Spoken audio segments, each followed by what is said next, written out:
We're here in Porto, Portugal, the city of fortified wine and Manuelan architecture, to see if we can find the most romantic place in this city. The problem is that it's almost winter time, and so the question is, will we freeze our nuts off, or will we have the time of our lives? Let's go drink some port wine and figure that out. The internet said not to go to Portugal in late fall because of the weather, but the booking website said that the flights to Portugal from Toronto were especially cheap. Knowing there would be fewer tourists at that time of year was a nice bonus too, and it helped to distract us from the fact that we could have taken a romantic vacation somewhere tropical, somewhere with cigars and rum. But being the curious yet frugal couple we are, we decided to visit a part of the world we've been pining to see while the prices were low. Besides, we figured that we could find a romantic setting anywhere we went if we looked hard enough. And so thus begins our adventure to Portugal, and more specifically, Porto, Portugal. Porto so far is certainly less touristy than Lisbon, which I do like, because I don't like tourists, paradoxically. It's significantly louder here. And maybe, first impressions, maybe just a little bit colder in all senses than Lisbon. Like, it's literally colder, temperature-wise. And it just seems maybe a little bit less friendly. Anyway, we're on our way to go see what is considered the most beautiful McDonald's in the world. I'm not making that up. Even in Portugal, it would be hard to consider McDonald's a romantic place, but we had to check it out. And before you ask, yes, it was exactly as disappointing as you might think. The most beautiful turd in the world doesn't mean the turd is beautiful. The building that they managed to foist themselves into was indeed a beautiful building, and considering the McDonald's we have back home are basically puke-filled crack dungeons serving overpriced garbage to underserved communities in need of real nutrition, you could say that this McDonald's was in fact a step above that. My prediction is going to be the same hot garbage you get at any McDonald's anywhere in the world. Yeah. McDonald's does not become a friendlier, better company just because it's in a nicer looking country. Well, I don't know what I was expecting, but I expected more than that, to be honest. It's pretty. It's a pretty McDonald's, but it's not the most beautiful one in the world. The one in Leon, Nicaragua was much prettier than that, in my personal opinion. So, the beauty is subjective, I said incredulously as we walked through what is objectively one of the most beautiful cities in the world, warming up to it with every bell toll, every uneven step, and every glass of wine.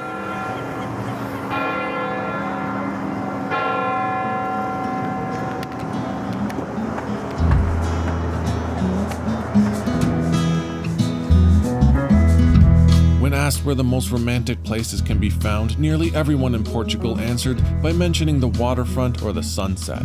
It's interesting to me that even in a city filled with some of the most beautiful human creations, they would choose something made by nature.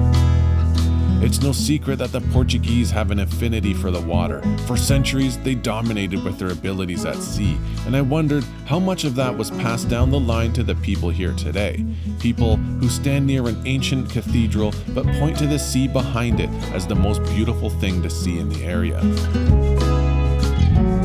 We walked around, no maps or directions in hand or in mind, and ended up by chance on this bridge for a breathtaking sunset. Some of the most romantic locations in the world reveal themselves by accident, when no plan has been laid. Maybe it's just the finding of something where nothing was expected. I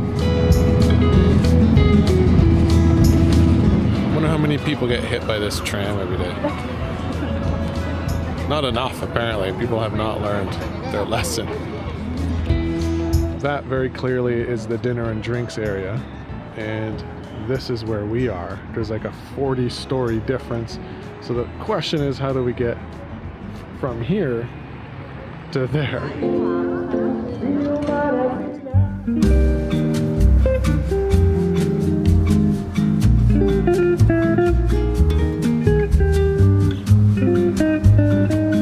We kept playing our little game of no phones allowed and kept enjoying our walk.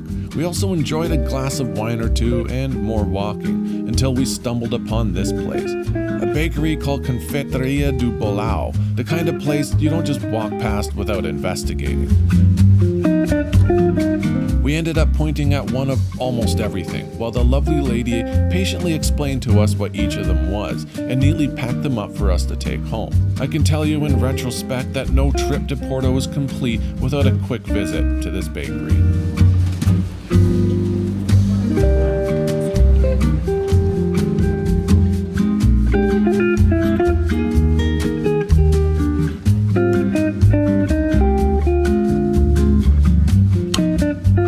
Meal of various tapas at Aquele Tasco, a comfort food spot on the corner well off the beaten path that deserves your attention. What is the most romantic place in Porto? Ribeira, le dicen aquí. Okay. La Ribeira es en el puente Luis, queda al lado del río. Me parece muy lindo. Tú puedes ahí almorzar o cenar y ahí tienes el río al lado, pasan los barcos. Es un sitio muy lindo, muy lindo. Puedes ver las montañas, el puente, muchas cosas lindas. Es muy romántico. At least Porto didn't go unnoticed either. We sat down beside the outdoor fireplace and enjoyed a glass of port and dipping our fries into this cheesy delight. The walk home was slow and uphill like most places here. We had avoided ending the day as long as we could, but with a belly full of warm food and red wine, it was time to turn out the lights. Wait, what? You can put any card you want. It's our room card.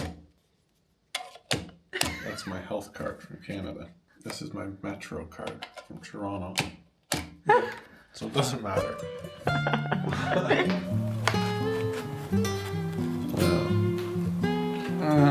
Oh my god.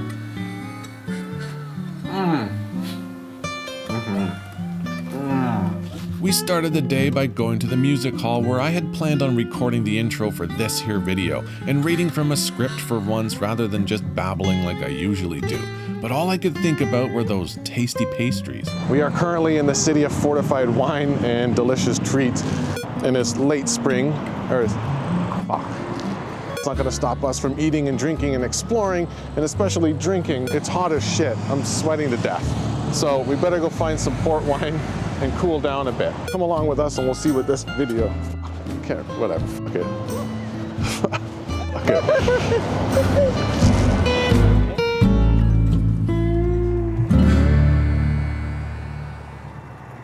We had heard about a garden in Porto that was filled with peacocks and roosters, so that's where we headed.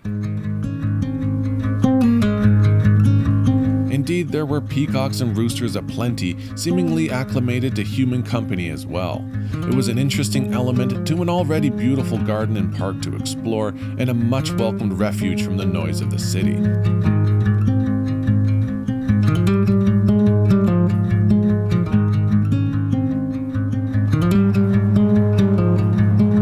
Nearby, we passed several churches, though I'm always a little conflicted about these places and their ostentatious displays of extreme wealth, claiming to help the needy but proudly displaying their TripAdvisor Traveler Choice Award is, at least to me, a little off-putting. Even still, it's a stunning view to behold. This kind of craftsmanship could only be done out of devotion rather than just payment. Is it romantic? Not in the slightest, but it's beautiful no less.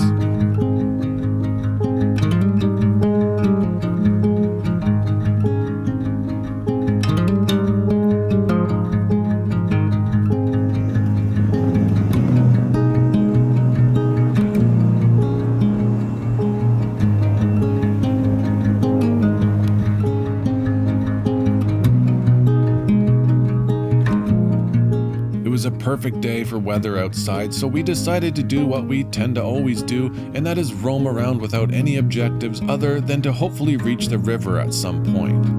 I probably don't need to tell you that the Portuguese were extremely prolific on the ocean. That's kind of like their whole thing. There was a lot of pretty naughty Portuguese people back in the day who colonized a lot of countries, namely Mozambique, Goa, Angola, Macau, Brazil, and even Christopher Columbus trained here in Portugal on how to do what he obviously eventually did, although obviously he wasn't that great of a student because he thought the United States was India. Small country, huge effect, kind of like Holland.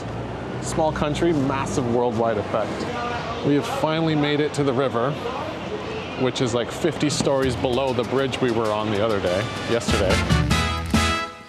And with the river came all the other things we were hoping to find. More food, some people to talk to, people to watch, drinks to drinks, and a place to sit down and let our imaginations go free. It was, however, the most touristy part of Porto that we had seen so far, as evidenced by all the people dancing and doing tricks, taking photos, and handing out menus that highlight their inclusion of Heineken on tap and cheeseburgers.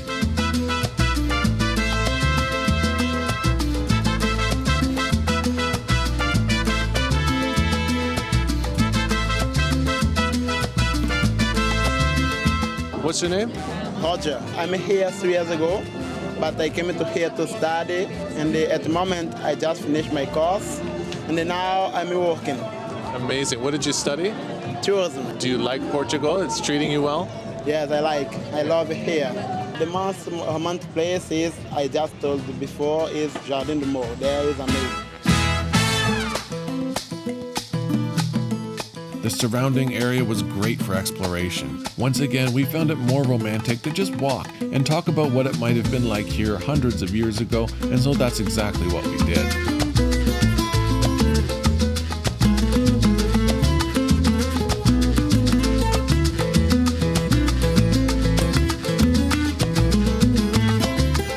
Eventually, night fell on our last evening in Porto, and so we decided to seek dinner closer to our hotel, and once again we lucked out by finding one of the friendliest places ever. They might as well serve by the kilogram here. The food comes in massive portions that they rightfully warn you about up front. We split what seemed like a meal for 6 people while the waiter laughed at us and made friendly jokes. It was time for the cameras to go off and for us to enjoy what felt like a home-cooked meal with a Portuguese family.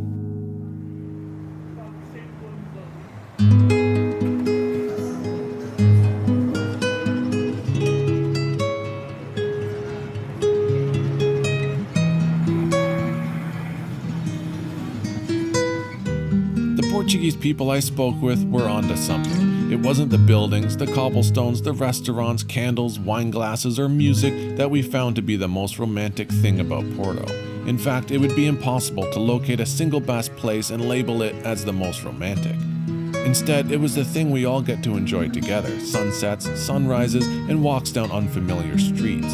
It's well known that romance can't be found in a place or an object, but rather in the company that you keep. And even in what is probably considered one of the most romantic countries in the world, it's no different.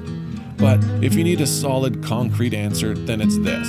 Grab your partner's hand, a box of treats from the nearest bakery, and head into the streets that have no tourist attractions on them.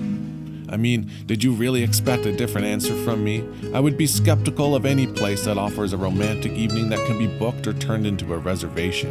And I would be skeptical of anyone that thinks this is the way to create a romantic evening. Sure, a dinner reservation is nice to have, but what you ought to give is your time and company. And there are few better places to do this than on the quiet, bumpy streets of Porto, Portugal.